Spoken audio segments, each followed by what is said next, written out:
Hi everyone, it's me, Carrie.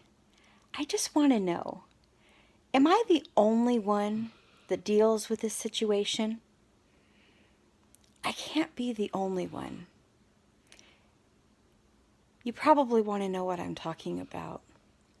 Well, I'm trying to loom, but I'm dealing with this.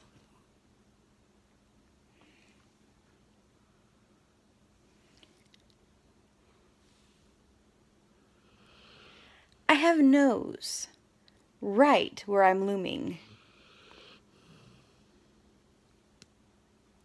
Do you guys deal with that?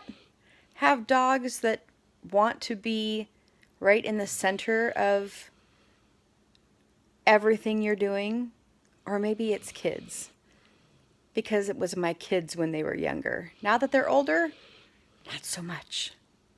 But now, it's the dogs. I just don't think I'm the only one. I can't be the only one. Please tell me I'm not the only one.